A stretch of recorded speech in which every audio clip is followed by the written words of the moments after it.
I'm Nanny Cantaloupe, and it's quite an honor to be sitting here with Edgar Froese of Tangerine Dream. And it's been quite a while since Tangerine Dream has toured the United States. How has the current Electric Mandarin tour been going? It turns out to be quite a hard tour, because if you haven't been here for about 20 years for whatever reason, you have to build a new ground, you know.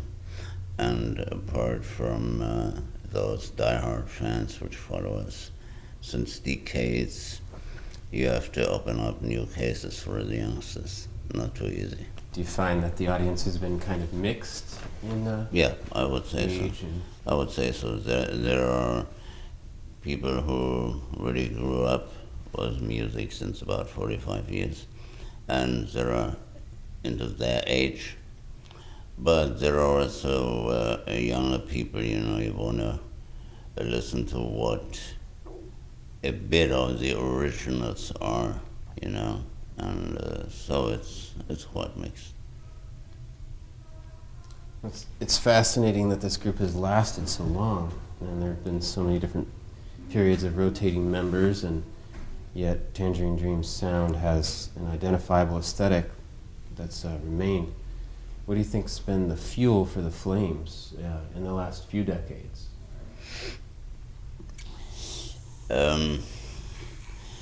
You see, there are always two different perspectives. You know, one perspective is the perspective of the band, or founder of the band in my case, and that runs for many years. And there is another perspective of those who watch the band through a lot of years, and for them a few turns we've made may have not been absolutely logic, you know, and you know, there are critical voices, there are enthusiastic voices, so it's a total mixture of everything. In the 70s, 80s, and early 90s, you spent time with many different labels like Or, Virgin, Jive Electro, and others. Why the switch to starting your own label, TDI, in the 90s? And how has that been working? TDI was the first label we founded by ourselves, and we're ruling all the businesses ourselves, and then the label turned into a new label called ushered Music and Arts, and all of that because we got more or less pissed off by the big boys from the industry, you know, and working with most of the bigger companies, we felt that there is not just one you really can trust. And in public, I don't want to go deeper into that matter. So the label's been working out pretty good for you? It's working. Seeing it from a commercial side, it worked out much better than we thought it would. You never reach that many people, you know, because you don't have the distribution facilities. You know, we're working mainly through the internet and downloads and things. But at the end of the day, you still have more money in the pocket, you know. Flashing back a little bit, can you give us some insight into the place in your life that you were in the late 60s, your life experiences and the music or sound that inspired you to create the music you did then? I just can't speak for myself, and I have been like most of the people in the late 60s. I was in the entire psychedelic movement and saving the world for a dime, and trying to make everything better than it was, and that went straight into family business, and it went straight into the way to produce music and to entertain people. And so 2 or 3 decades later, turned out to be quite a illusion. And even if there have been quite good thoughts and quite good inspirations and quite good undertakings, but finally you can't change the consciousness of a huge amount of people, or you can't change the environment just with a few chords and a few melody lines. That's impossible.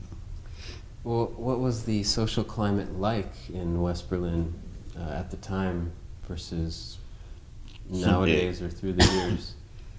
Once again, two perspectives. If you lived there and knew what it really was, that it was a luxury jail, because it was the easternmost eastern point of the French, American, and British Army, just to watch the Iron Curtain in those days. So everybody was very much interested to keep that place going. And they've been invested millions in culture and industrial support just to keep the people in town, So if you lived there, it wasn't dangerous at all. You've had an amount of protection from all nations, the best one you could imagine. So if you saw it from the other perspective, from the outside, it looked like, oh my God, never go to Berlin, you get jailed and you never get out of it again, which was stupid. But as far as the overall political situation is concerned, or was concerned, it was a disaster, because Berlin, East Germany was a jail, in fact, You spent quite a bit of time there? I spent, over about 50 years of my life in Berlin, and so I've got good and I've got bad memories, because I started the band there out of an underground field, which was very politically active, and so without the surrounding of those days, maybe the group would have grown in a complete different direction. The Thephaedra era, around 74, it became somewhat of a hit record, right? Or somewhat of a accidentally, because as an instrumental band at those days, on the edge of a pop and rock business, with all those bands with glitter and glimmer and stuff. You couldn't expect anything from just being instrumental and playing a record which has nothing than a bubbling rhythm and a few melody lines, if you put it right to the point. And all of a sudden, totally unexpected even for the record company Virgin. It became a number 6, number 5, number 4 in the Billboard charts, and then it went number whatever in Australia and in various other countries in Europe, and so all of a sudden from nothing to everywhere. And that was quite a surprise, but gave us a kick to start for a career which went on till today. Do you suppose that was due a bit to the rhythm machines or the rhythmic sensibilities of the record? It was a rhythm, in my memories, what's been called the Moog synthesizer, invented by Bob Moog. It has been that bass line, the very hypnotic rhythm patterns, which maybe has attracted a lot of people. So it was a rhythm, in fact, yeah. Yeah, it should be known that a lot of Dublab listeners are gearhead nerds, so please don't spare us any details relating to the specific gear you used or your relationship or obsession with particular pieces of equipment. Have there been prototype instruments or special electronic instruments built especially for you? Or I heard you build electronic instruments too, or have? When we started using electronics, we even couldn't talk about instruments. We did talk about, toys or gadgets or gimmicks or whatever, because at that time there were just Bob Moog, who worked with Walter Carlos, Wendy Carlos, at that period of time, producing Switcher and Bach and stuff. That was the only machinery which could have been called an electronic instrument or a synthesizer or whatever, but it was not affordable in any way. And so we were, playing around, fooling around with all those little sinus generators and echo machines and reverb units to produce sounds, noises, and trying to mix them into some new forms of musical structures, And much later, 1974, when we got the first Moog modular machinery ourselves, then we started producing electronics and sound music and rhythm. At what point did Tangerine Dream make the shift from being largely improvised to focusing on fixed compositions, and why? Simply because there are 3 stages in technical developments. You had the analog age. That was the time we were just talking about Moog synthesizers and the first analog monotype synthesizers. And then the second stage was using digital instruments, and came MIDI, so you had a sort of an interaction between various forms of instruments. And then you had the age of the computerized music. And till the computer and the enormous storage facilities and programmings and all that came into the game, we did improvise purely, 100%. After that, improvisation, like we had it in the old days, wasn't possible anymore. If you've got a sequencer program, it's like an empty sheet of paper, right? So you have to do something with it. You have to write down something, you have to compose, okay? So there are given patterns you have to work with. And you can't say, okay, I press a button, I'm just fooling around with a computer and hopefully it will be a background sound you can improvise to. That's stupid. Yeah, you have to worry. So it became more and more a composition thing, and so that went on, and we, without making an over-understatement, I think we are pretty good on it today to use it as a tool which gives us enough freedom to play what you can play with 6 hands, and the rest is a composition. Tangerine Dream scored many, many soundtracks, over 60, is that correct? 64, Wow. including the European ones. Mm-hmm. What is your take on working with the filmmakers in the film industry? First of all, completely different than working in a studio, on a studio album, or just composing music for yourself or the rest of the world. If you're scoring a movie, you are a part of the chain, and sometimes not the strongest one, but still a very important one.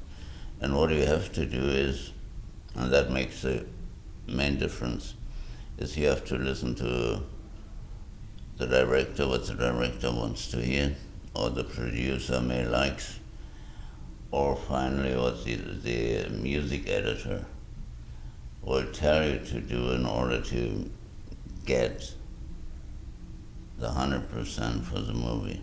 You know?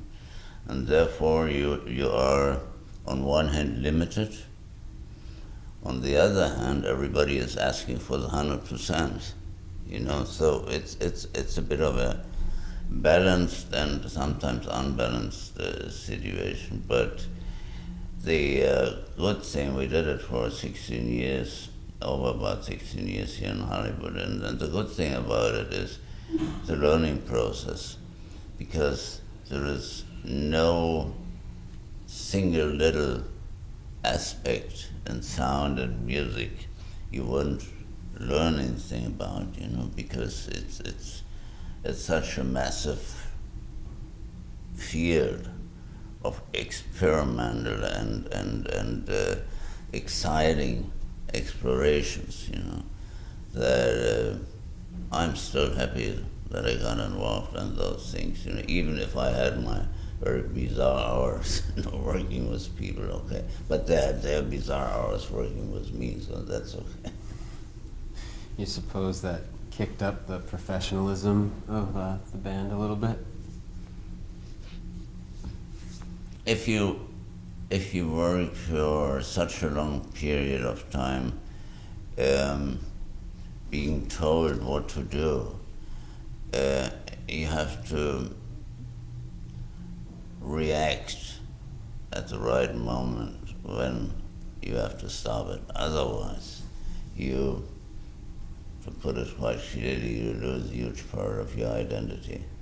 You know, because you can't always jump from left to right to the roof and to the running across the ceiling just because someone's paying you and you have to do that. I mean, there was the desire to going back to what you are, you know, your own ideas about music. That's why we stopped it about 8-9 years ago. But now, after all those times, we are back in now, working for the big screen again. We will see what has changed in the meantime. You did more than a few solo LPs in the 70s. Mm. How did those come about? It's the same reason like we were just talking about regarding film music. You know, if you're working with the band, it would be silly just to play the ego fool, you know, and say, okay, you have to do that and that and that and that. Even if what I always try to explain, I've got my 51%, you know, like a shareholder, you know, because I founded the band, but I have to listen to the others. I have to discuss things, and if someone has a very good idea, will be a good idea, and it stays as a good idea forever, you know. And so that's why sometimes a record is a compromise. If you work on your solo stuff, you do whatever you want, and if it's crashing down the hill, it's crashing down. If it's a huge success, it's a huge success. But it's only you who is, you know, responsible for it. Have you ever felt much pressure from labels to make your sound more this way or that way? Since we founded our own labels, of course not. But before, I mean, every artist, every recording artist will tell you the same story, you know. It's just, I don't want to go into it deeply, but just one thing, you know, if you're very creative and active, you compose music, you write music every day, you know, and sooner or later you've got an album together, you know, and you want to release it, you want to get it out to the public. And then the record company comes along and says, okay,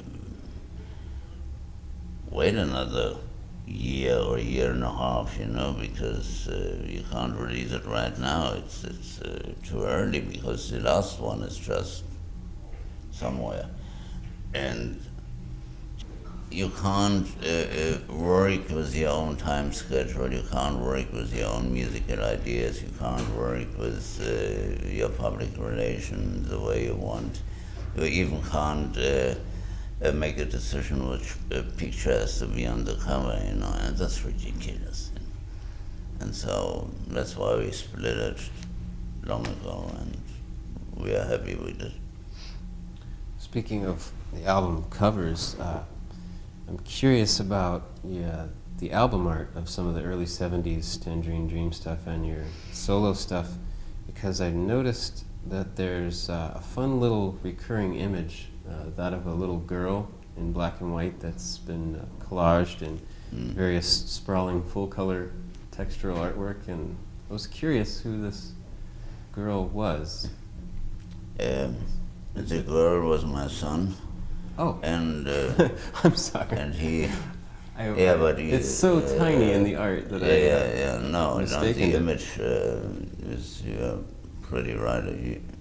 He looked like a little girl, but he wasn't. No, that was kind of a talisman, like we put it on the first record, because, as a parents, you're very proud, the first son, so we put it on.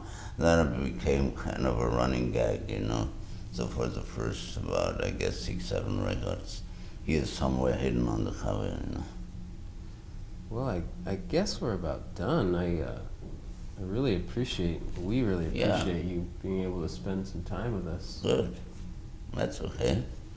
That's your job. That's my job. Thank you so much, and good luck with your show tonight. Thank you very much. Yeah, okay. Looking forward to it.